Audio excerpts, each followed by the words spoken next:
Welcome back. This is another race from the Super Series 2024. This is round 8. It's the Maipalonga Kermesse.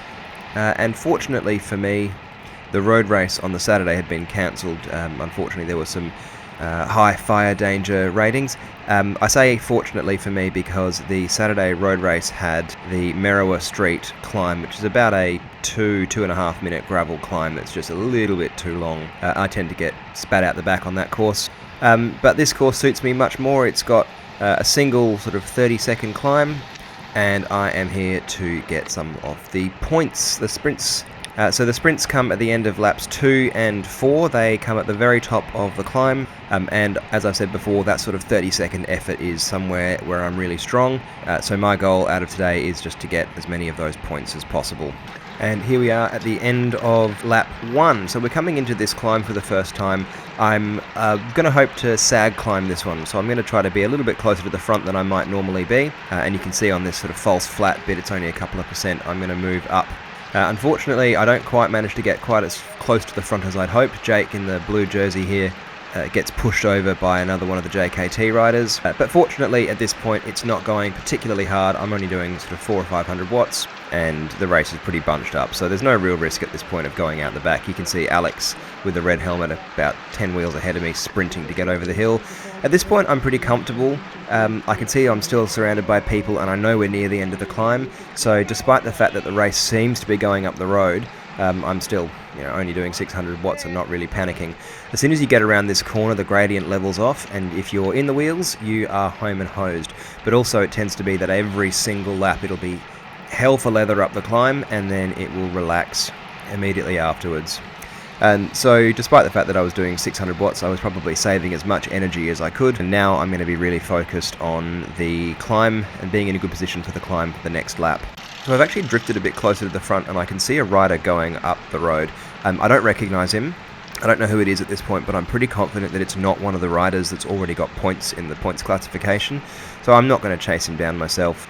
Plus, because it's a solo rider, I'm pretty confident that he's not going to be able to stay away. These laps are about 5 kilometres, a bit over 5 kilometres.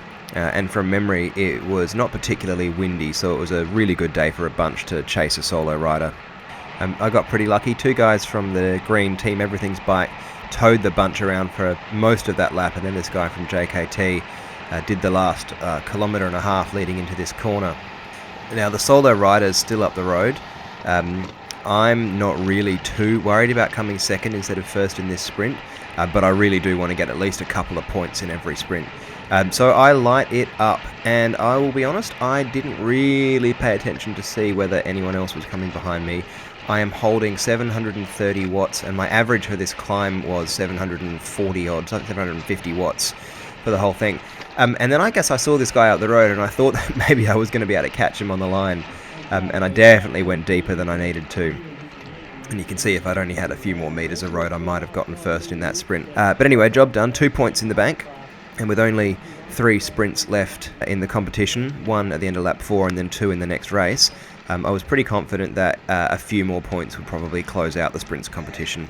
This guy decided he was going to go on with it. I had definitely spent a serious match, and I wasn't going to go with him. So I sat up, and I'm 192 beats a minute, so I sat up and waited for the bunch to catch me. So we're coming towards the end of lap 3, and for whatever reason, someone has decided to gutter it and absolutely drill it on the front. I'm holding well above threshold. I'm sitting at 180 beats a minute. And we are about to come into that climb for the 3rd time. I try to use this little interlude as we approach the corner to make up a few wheels, but I don't really take the line very well, and I end up dropping every place that I picked up. And now I'm in a bit of a fight for my life. Some of the guys on the front have been drilling it, and someone else takes it up. And you saw when I did the sprint lap, the last lap I was doing sort of 700 watts at the top and 300 at the bottom. At this point I'm already burning matches and kicking up into gear, and the climb hasn't really kicked up proper yet. You can see people diving up the outside, going hard, and I am nowhere near close enough to the front of the race, so I haven't got all the sagging room that I did on lap 1.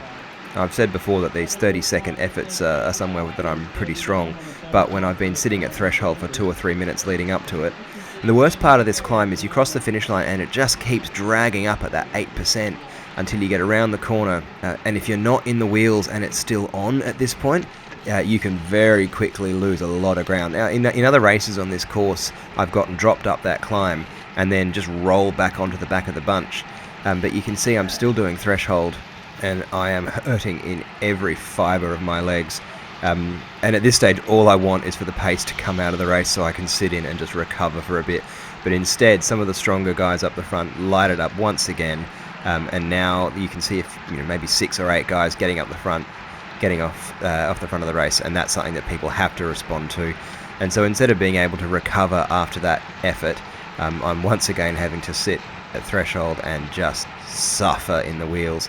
And fortunately, I do manage to get in, but I mean, here I'm sprinting at 400 watts. People are just zipping past me. Max Bush goes past. I think he ends up winning this race today. He rode a really clever race. He didn't see the front of the race until the last lap. And by the time the pace does come out, I'm hurting, and I'm not confident that I'm going to be able to stick with the bunch. If they'd kept that up for maybe another 30 seconds, there's every chance I could have got spat out the back. In fact, I'm so nervous about getting dropped that I call up Alistair, my teammate, and ask him if he can take the sprint points on the next lap. Because if he can get first across the line, then that takes those 3 points away from someone else who might be collecting sprint points for the competition. And Alistair's been sitting close to the back of the race all day. He's got plenty in the legs, and I was pretty confident that if needed he could get them. So somehow I managed to stay in the bunch. I'm not going to say it's gotten any easier. My heart rate's gone up another 10 beats a minute. And we're coming into that last corner before the climb, and once again this guy from JKT, number 2, sitting on the front. He's gutted it on the left-hand side. There's a bit of a wind, I guess, coming from the right. And he is just smashing out this tempo on the front that is putting me in the hurt box. I've managed to make it up to 4th wheel. I don't know how I got there. You can see in the rear camera there's pain faces behind. And at this point, the only thing I can think of is that I want those points. We've picked up the solo rider. He's well and truly back in the bunch now. And given how much I'm hurting now, I'm pretty confident that I'm not going to be able to finish this race. These guys are just so strong on the flats. They can really hurt me on the climbs. And so I decide, coming into this corner, 4th wheel, this is going to be where my race is. This is the moment for me. And so I get out and smash. I hit it as hard as I can. This is really everything I've got left. And once again, I probably could have tempered my effort a little bit. I got a huge gap. There is nobody within cooey of me. But I want those sprint points. I'm not going to leave anything to chance. I know that if there's someone close, they're pretty likely to be able to get me at the line, and I won't have anything left to respond. So I get across, I sit up, and I decide to hop back on when the race gets past me. I've done what I need to do for this race. I've got my points, and so when the race does come past, they come past fast, and I have got nothing in the tank. I can't muster 200 watts. And so when Alistair comes past, I wave him through. I let him know that I'm not going to be on. And that is the end of my useful part of this race. I reckon I probably could have survived a few laps longer if I hadn't spent so much energy on those 2 sprints. And I reckon if I had been there in the finish, I could have challenged for a podium. I mean, as you can see from the numbers, that hill works for me. I mean, it's 30 seconds, I can do that. But having said that, realistically, the JKT guys were so strong on the front, and they would have just put me in the box way, way, way before it ever got to a sprint. But anyway, I got the points that I wanted. That meant that at the next round at Port Adelaide, I didn't have to chase points, so I could ride the race how I wanted. And of course, if you've seen my video there, you'll know how that turned out. No spoilers. This Norwood rider catches up to me. He's obviously been dropped before.